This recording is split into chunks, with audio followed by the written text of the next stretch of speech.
আসসালামু আলাইকুম সবাইকে। দেখেন কত বাজার করে নিয়ে এসেছি একা একা গিয়ে সাইকেল দিয়ে বাচ্চাকে স্কুলে ড্রপ করার পর আজকে যেহেতু আমার হলিডে, আমাকে যা যা লাগবে সেগুলি সব নিয়ে আসতে হয়েছে। এটা একটা ব্রেড, এটা মোহাম্মদের অনেক বেশি পছন্দ। তো স্কুলে দেওয়ার জন্য, যেহেতু স্কুলের খাবার পছন্দ করে না, আর আপনারা অবশ্যই যারা বাইরে থাকেন বাচ্চারা স্কুলে কী খায় সেটা টেস্ট করে দেখবেন। তাদের খাবারে কোনো লবণ থাকে না, তারপর কোনো টেস্ট নেই, বাচ্চারা খেতে চায় না। তা আমাকে তার ডিনার লেডিয়ে বলেছে যে ওকে যেন আমি বাসা থেকে খাবার দিই। ও একদিনও নাকি খাবার খায় না। তা আমি খাবার দেওয়া শুরু করেছি। এটা পেয়ার নিয়ে আসলাম। এটা ক্রোসেন্ট, বাটার ক্রোসেন্ট। এটা চাইলে খালিও খাওয়া যায় চা দিয়ে।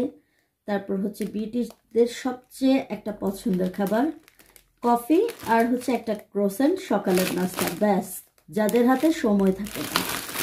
তো মোহাম্মদের জন্য নিয়ে আসলাম, আমিও খেতে পারবো। আর এটা ছোট ছোট সুইট নাটি, দেখেন বাঁধাকপির মতো। তো ড্রাইভিংটা না শিখে অনেক বেশি ভুল করেছি মনে হচ্ছে। অনেক কষ্ট হয়েছে এগুলি সাইকেলে করে নিয়ে আনতে। মোহাম্মদের যে সিটটা, ওই সিটে ব্যাগটা বসিয়ে এনেছি। আমি একটু রাইড করেছি, আর একটু হেঁটে আসতে হয়েছে যেসব জায়গাগুলি হচ্ছে। মোহাম্মদ আজকে কয়দিন অনেক বেশি স্ট্রবেরি খেতে চাচ্ছে। তো অনেকগুলা, কালকে রাত্রকে 2 ব্যাগ আনা হয়েছিল ম্যাকারনি, পাস্তা। এগুলি আমাদের কাজে। মোহাম্মদকে যদিও আমি বাইরের জুস তেমন একটা অ্যালাউ করি না, কিন্তু এখন আর পারছি না, সবসময় জুসারটা ক্লিন করতে হয়। তো এই জন্য এটাই আমার জন্য ইজি ওয়ে। প্রতিদিন একটা করে দিয়ে দিব, বাসায়ও খাবে। তারপরে এই ব্রেড নিয়ে এসেছি, ওকে নাগেটস বানিয়ে দিব।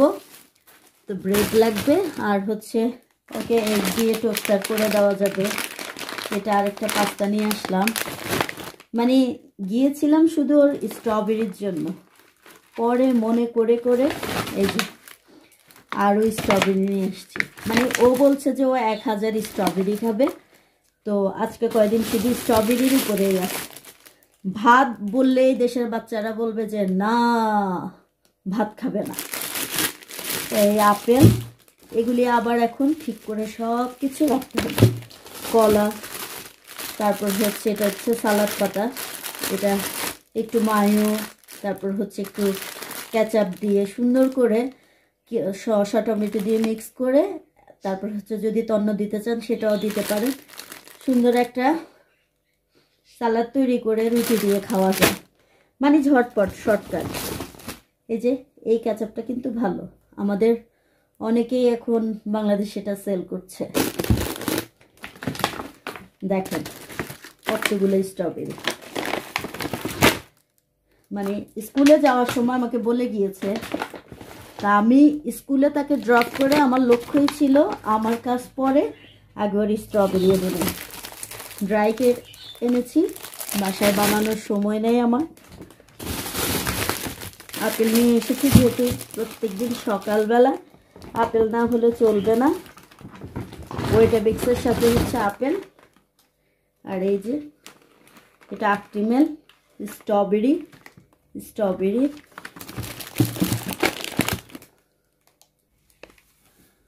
তো ডিনার লেডি যখন আমাকে স্কুলে দেখে, যে আমি আপনাকে বললে আপনি মাইন্ড করবেন না, আপনার বাচ্চা স্কুলে খাচ্ছে না। তারপর এটা শোনার পরে আমি বললাম যে ভালোই করেছেন। বলে যে আমি সব সময় দেখি আপনি স্কুল ছুটি হওয়ার পরে হাতে কিছু খাবার নিয়ে আসেন, মানে ওকে খাওয়ানোর জন্য। তো এই জন্য আমি বলি যে না থাক, সে স্কুলে খাচ্ছে না দেখি কি হয়েছে, তার মামি তো সবসময় খাবার নিয়ে আসে।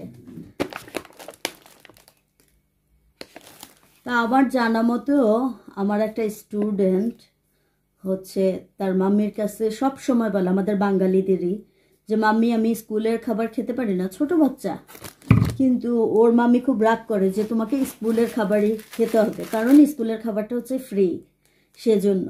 কিন্তু আমার বাচ্চার কিন্তু ক্ষতি হয়ে যাচ্ছে, সেটা আমি বুঝতে পারছি না। মা সকালবেলায় ঘুমিয়ে থাকে, বাচ্চাটা নাকি একা একাই রেডি হয়ে যায়, কিন্তু এটা কিন্তু ডিনার লেডিরা খেয়াল করে যে বাচ্চা খাচ্ছে না সব সময়।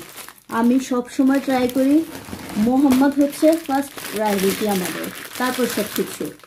ও যা যা খাবার পছন্দ করে ফ্রিজে রেখে দেওয়া হয়, ওর খেতে ইচ্ছে করলে ও নিয়ে নিয়ে খাবে। কোথায় খাবার থাকে, যেহেতু ভাতটা তেমন একটা খায় না, এগুলি খায়। এই বিনসগুলি খুবই মজা, যারা খায় তারা জানে। এগুলি পাস্তার সাথে দিলে। তারপর হচ্ছে এটা হচ্ছে চপড টমেটো। তো এই তো আমার সব বাজার। এগুলি এখনও ভেজিটেবলস বাকি আছে, সেটা বৃষ্টির জন্য আনতে পারিনি। আমি যখন আজকে এগুলি আনতে গিয়েছি তখন বৃষ্টি, গতকাল থেকে ঝিরিঝিরি বৃষ্টি পড়ছে, কিন্তু বৃষ্টি পড়লেও কি করতে হবে, বাসায় যা দরকার তা তো আনতে হবে। বৃষ্টি দেখে একদম বসে থাকে, সবাই মাশাল্লাহ বলে যাবে। একা একা এখানে কেউ কাউকে সময় দিতে পারে না, তো যেইটুকু সময় পাওয়া যায় সেজন্য পিঁপড়ার মতো খাবার তো এনে বাসায় রাখতে হবে। মানডে টু ফ্রাইডে সবার কাজ থাকে, আজকে সময় পাওয়াতে তাই আর দেরি করলাম না, চলে গেলাম আজদাতে। যাই হোক, আপনারা মাশাল্লাহ লিখে যাবেন, আমি একা একা এত কিছু করেছি। আল্লাহ হাফেজ।